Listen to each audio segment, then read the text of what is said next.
फार काळानंतर ओळखीचा हात पाठीवर ठेवावा तसं.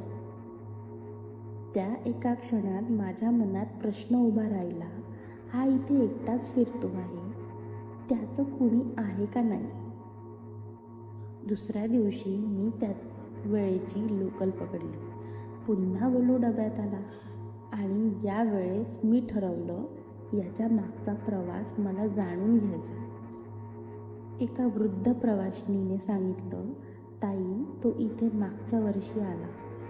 सांगितलं जातं की त्याच्या मालकाचा हार्ट अटॅकने ट्रेनमध्ये मृत्यू झाला.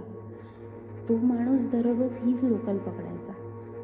त्या दिवशीही भोलू त्याच्यासोबत होता, पण तो उतरला नाही आणि भोलू मात्र परत दुसऱ्या दिवशी आला. कदाचित त्याला वाटत असावं की त्याचा मालक पुन्हा येईल. माझं काळीज चिरून गेलं. एक कुत्रा ज्याची भावना कोणी समजूनही घेत नाही, तो इतका निष्ठावान की मला माणूस म्हणायची लाज वाटू लागली. माणसाने माणसाशी केलेली नाती अनेकदा स्वार्थी असतात, पण भोलूचं हे नातं, हे प्रेम, समर्पण निशब्द करत होतं. त्या दिवसानंतर माझ्या प्रवासाला एक वेगळीच भावनात्मक बैठक मिळाली.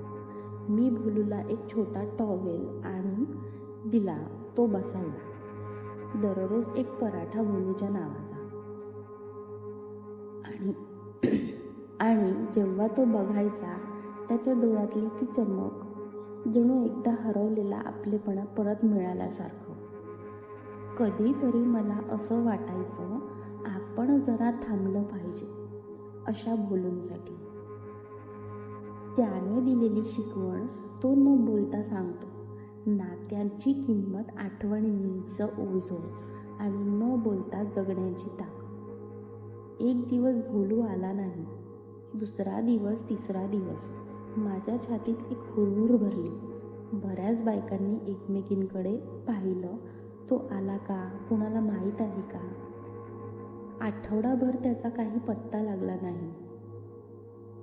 आणि अचानक एक सकाळी मी बांद्र्याला ट्रेन थांबली असता प्लॅटफॉर्मवर तो दिसला, थकलेला, लंगडत चालणारा. मी धावत खाली उतरले. तो मला पाहून क्षणभर थबकला आणि मग त्याच्या शेपटीने आपली ओळख पटवली. त्या दिवशी मी त्याला जवळच्या क्लिनिकमध्ये नेलं. डॉक्टर म्हणाले, वृद्ध झालाय, पण फार काळजी घेतली तर अजून काही वर्ष सुखात जगेल.